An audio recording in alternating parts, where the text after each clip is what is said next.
दोस्तों आज हम बात करेंगे 6 ऐसे बेस्ट फूड कॉम्बिनेशन के बारे में जो आयुर्वेद की दृष्टि से आपकी सेहत के लिए बहुत ही ज्यादा फायदेमंद है। आप इनको जरूर ट्राई करना चाहिए आपको। दोस्तों आयुर्वेद ने हमें नेचर का लाइफ स्टाइल के साथ तालमेल बनाए रखने के लिए उसके तौर तरीके और उसको सिखाता है।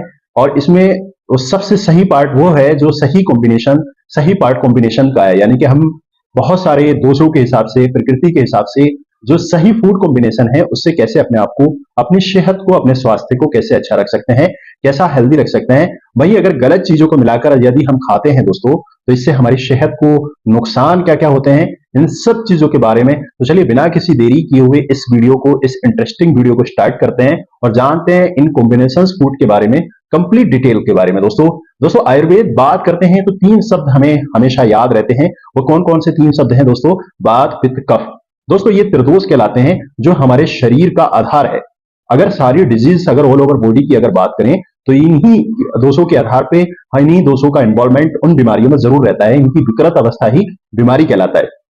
जब हम दोस्तों बात दोष की बात करते हैं तो बात दोष दोस्तों ये हवा से जुड़ा रहता है और इसका जो मेन फंक्शन है दोस्तों, ये मूवमेंट करना है, चलायमान इसका गुण होता है। अगर हम पित्त दोष की बात करें दोस्तों, ये अग्नि से जुड़ा रहता है और ये हमारे मेटाबॉलिज्म को अच्छा करता है, जो एनर्जी का ट्रांसफॉर्मेशन है उसको संभालता है, उसको बैलेंस करके बनाए रखता है। रही बात, हम बात करेंगे दोस्तों कफ दोष की। कफ दोष जो है दोस्तों पृथ्वी और पानी से जुड़ा है, जो हमारे शरीर में स्थिरता, गुरुता और शरीर में लुब्रिकेशन का काम करता है। तो ये लुब्रिकेशन प्रोवाइड करता है। इन तीनों दोषों के अलावा दोस्तों और भी ज्यादा इंपॉर्टेंट चीज हो जाती है दोस्तों कि हमारी सेहत पे जो बहुत ही बड़ा असर डालती है वो है दोस्तों डाइजेस्टिव फायर। आयुर्वेद में इसको जठराग्नि के नाम से जाना जाता है। जठराग्नि कहते हैं दोस्तों हमारे संपूर्ण अग्नियों की अगर मास्टर अग्नि है तो जठराग्नि है। इससे इसको हमें हेल्थ सेंटर इसको मान लेना चाहिए, बिकॉज दोस्तों इसी से सारी अग्नियां अपनी अग्नियों को बनाए रखने में सक्षम है और हमारा शरीर, सेहत सब कुछ इसी पर डिपेंड करता है। बात करेंगे दोस्तों सही फूड कॉम्बिनेशन की, तो सही फूड कॉम्बिनेशन अग्नि को और ज्यादा इंप्रूव करता है और साथ ही साथ उसको मजबूत करता है और डाइजेस्टिव जो हेल्थ है दोस्तों उसको इंप्रूव करता है। और आयुर्वेद के अनुसार प्रत्येक दोष के लिए अलग अलग फूड आइटम हमें रिकमेंडेड किए जाते हैं। वो हमारी प्रकृति के, हमारे दोष के विकृत या फिर दोष के इम्बैलेंस के कारण हमें दिए जाते हैं। तो बात करते हैं दोस्तों, बात को बैलेंस करने के लिए और खासकर गर्म और जो मॉइस्ट फूड है वो ज्यादा बेहतर रहते हैं। अगर पित्त की बात करें दोस्तों, तो पित्त जो है दोस्तों वो कूलिंग नेचर के लिए और साथ ही साथ में एल्मिंग फूड जो है इसके लिए बहुत ज्यादा बेहतर रहते हैं। बात करते हैं कफ के लिए। कफ के लिए दोस्तों हमें लाइट और ड्राई फूड्स हमारे लिए ज्यादा बेहतर रहते हैं। दोस्तों आप अपने दोस्त के टाइप्स को समझ के बेस्ट फूड कॉम्बिनेशंस जो है वो कैसे चूज करते हैं इसी वीडियो में हम आपको बताएंगे। आपके डाइजेस्टिव्स को, आपके डाइजेशन को अच्छा बनाए रखने के लिए, ऑल ओवर हेल्थ को अच्छा बनाए रखने के लिए हमें आइए देखते हैं जो बेस्ट और अमेजिंग और फूड कॉम्बिनेशंस को, जो हमारी काफी ज्यादा हमारे लिए बेनिफिशियरी है और बहुत ही ज्यादा कॉमन भी है, तो हम इसको डायरेक्टली अपनी डाइट में शामिल कर सकते हैं। इसमें किसी भी दूसरी चीज की आवश्यकता नहीं है। तो फर्स्ट कॉम्बिनेशन फूड की बात करेंगे। ऑल ओवर इस वीडियो में हम आपको 6 ऐसे फूड कॉम्बिनेशन के बारे में बताएंगे। तो सबसे पहला और सबसे ट्रेडिशनल और सबसे बेस्ट फूड कॉम्बिनेशन की बात करेंगे दोस्तों, राइस एंड मूंग दाल, जिसको गांव में या फिर अदर अदर लैंग्वेज में इसको खिचड़ी भी बोल देते हैं, कोई भदड़ी बोल देता है। तो खिचड़ी इंडिया का ही नहीं दोस्तों, बहुत इंडिया के अंदर, ऑल ओवर इंडिया में पॉपुलर है और इसके कई सारे रीजंस हैं, खासकर राइस और मूंग दाल के। दोस्तों इसके अंदर न्यूट्रिशंस भरपूर होता है। जान लेते हैं दोस्तों, राइस है, राइस बहुत ही अच्छा सोर्स है दोस्तों एनर्जी के लिए और ये इजिली डाइजेस्ट भी हो जाता है। इसलिए एनर्जी को अच्छा रखने के लिए, न्यूट्रिशंस को कंप्लीट रखने के लिए हमें मूंग दाल भी हमें बहुत ज्यादा प्रोटीन प्रोवाइड कराती है। इसके अंदर दोस्तों फाइबर, विटामिन, मिनरल्स ये सब होते हैं जो हमारी बॉडी के लिए न्यूट्रिशंस की आवश्यकता होती है, वो सब इसमें मौजूद होते हैं। तो खिचड़ी को स्पेशली अगर गाय की घी के साथ अगर इसको खाया जाए तो इजीली और बहुत ही लाइटली ये खाना हो जाता है और बहुत ही जल्दी ये जो है डाइजेस्ट भी होता है। और डाइजेस्टिव सिस्टम्स को अगर किसी व्यक्ति को रेस्ट दिलाना है तो उसे चाहिए कि दोस्तों वो जरूर जरूर खिचड़ी का प्रयोग करे। सबसे खास बात यह है दोस्तों, इन तीनों दोषों को, खासकर बात, पित्त, कफ, इन तीनों को बैलेंस करने का काम भी हमें खिचड़ी से मिल जाता है।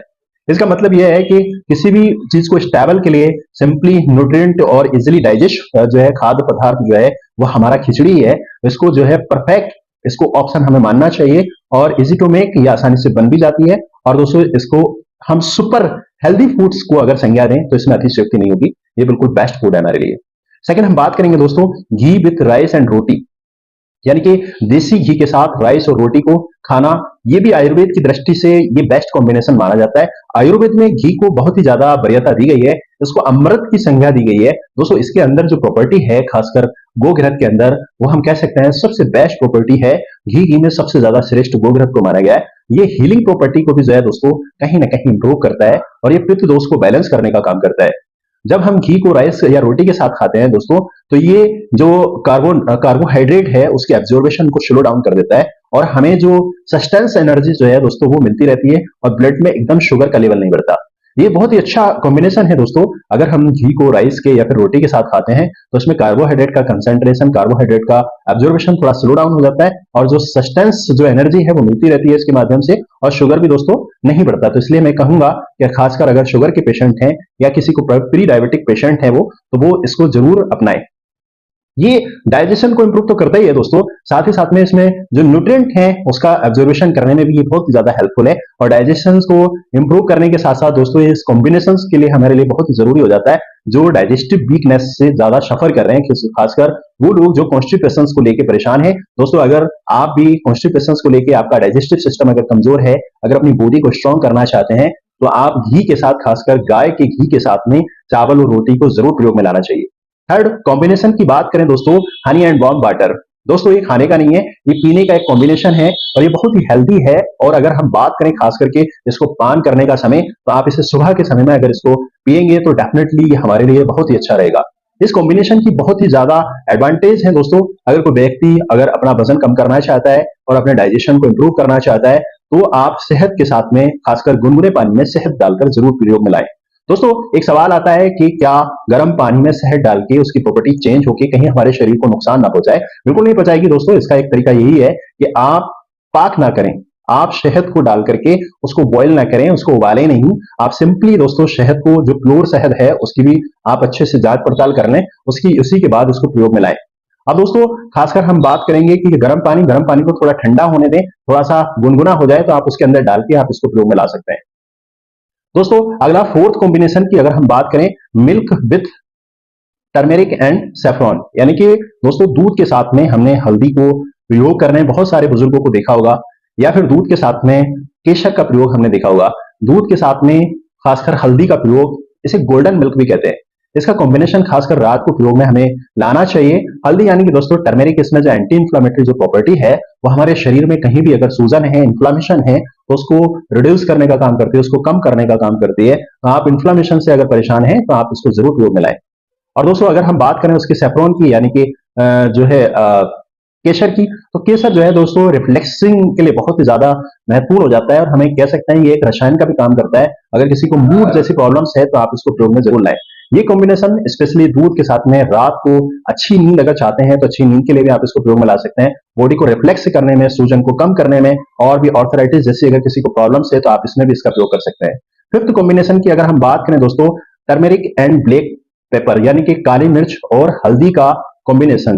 ये दोनों ही इंग्रेडिएंट अकेले ही काफी हैं दोस्तों। इसकी प्रॉपर्टी से हमें अंदाजा लग गया होगा। अगर कोई व्यक्ति, खासकर टर्मेरिक के अंदर जो कंपाउंड होता है, जो एक्टिव कंपाउंड होता है कर्कुमिन, ये हमारी सेहत के लिए बहुत ही ज्यादा जरूरी हो जाता है, तो हमें इसे प्रयोग में लाना चाहिए। इसकी प्रॉपर्टी एंटी इंफ्लामेटरी है, ये इम्यून सिस्टम को भी स्ट्रॉन्ग करता है। और बात करते हैं दोस्तों उसके अंदर काली मिर्च की। काली मिर्च के जो बेनिफिट्स हैं दोस्तों, वो कहीं ना कहीं डाइजेशन को और ज्यादा प्रॉपर्ली एब्जॉर्ब करने में और उसको अच्छा करने में, एब्जॉर्बेशन पावर को थोड़ा अच्छा करने में, इसको काली मिर्च के साथ अगर प्रयोग करें तो डेफिनेटली इसका एब्जॉर्बेशन भी अच्छा होगा और ये रहेगा भी अच्छा। कॉम्बिनेशन दोस्तों, इन्फ्लामेशन से कोई अगर व्यक्ति परेशान है तो आप इसको प्रयोग में ला सकते हैं। इसका बहुत ही अच्छा हेल्दी बेनिफिट्स देखा गया है। हल्दी दोस्तों बहुत ही ज्यादा अच्छा और ज्यादा प्रयोग होने वाला सप्लीमेंट है। आप इसको पाउडर के फॉर्म में भी प्रयोग कर सकते हैं और साथ ही साथ में अगर हम बात करेंगे, अगर इसकी कच्ची हल्दी को लिया जाए तो इसके ज्यादा बेनिफिट्स हैं। अगला हम बात करेंगे दोस्तों सिक्स कॉम्बिनेशन, लास्ट कॉम्बिनेशन इस वीडियो का, यानी कि क्यूमिन विद कोरिएंडर, यानी कि जीरा और धनिया। ये कॉम्बिनेशन दोस्तों खासकर जिन लोगों का पित्त बढ़ा हुआ है, जिनका पित्त बढ़ गया है, जिनकी डाइजेस्टिव हेल्थ को अगर वो इंप्रूव करना चाहते हैं, तो ये बहुत ही कमाल का कॉम्बिनेशन है दोस्तों। क्यूमिन यानी कि जीरा, जो गैस होता है, जो ब्लॉटिंग होता है, यानी कि अफारा टाइप का जो हो जाता है, खासकर उसके लिए बहुत ही ज्यादा हेल्पफुल है। तो आप कोरिएंडर का प्रयोग दोस्तों कूलिंग प्रॉपर्टी के लिए कर सकते हैं। ये पित्त दोष को शांत करता है और डाइजेशन में भी बहुत ज्यादा कमाल का सपोर्ट करता है, हेल्प करता है। तो हमें चाहिए कि क्यूमिन और कोरिएंडर के कॉम्बिनेशन को, ये दोनों चीजों को आपस में मिलाकर के डाइजेशन के लिए बहुत ही ज्यादा हेल्पफुल है। अगला हम बात करेंगे दोस्तों इस कॉम्बिनेशन को डाइजेस्टिव हेल्थ के लिए बहुत ही ज्यादा इंपॉर्टेंट है। ये कॉम्बिनेशन लेने के लिए आप पित्त को बैलेंस कर सकते हैं। खाने के लिए दोस्तों जो इंक्लूड करना है बहुत ही आसान है, ये सिंपली है। आप शुरुआत में इसमें वार्म वाटर के साथ इसको प्रयोग कर सकते हैं। लंच और डिनर और खिचड़ी के बाद भी ट्राई कर सकते हैं। जीरा, धनिया ये सब दोस्तों बहुत ही अच्छा है, आप इसको प्रयोग करें और ये बहुत ही आसानी से हमें मिल जाता है। उम्मीद करते हैं दोस्तों आप सारे कॉम्बिनेशंस को जरूर प्रयोग में लाएंगे। अगर आपको भी कोई हेल्थ इश्यू है या फिर डाइजेशन से संबंधित या फिर कोई इन्फ्लामेशन से लेके कोई भी प्रॉब्लम्स है तो आप इसको प्रयोग में जरूर लाएं। उम्मीद करते हैं जानकारी पसंद आई होगी। जानकारी पसंद आई है तो लाइक कीजिएगा, सब्सक्राइब कीजिएगा, साथ ही साथ दोस्तों के साथ शेयर कीजिएगा।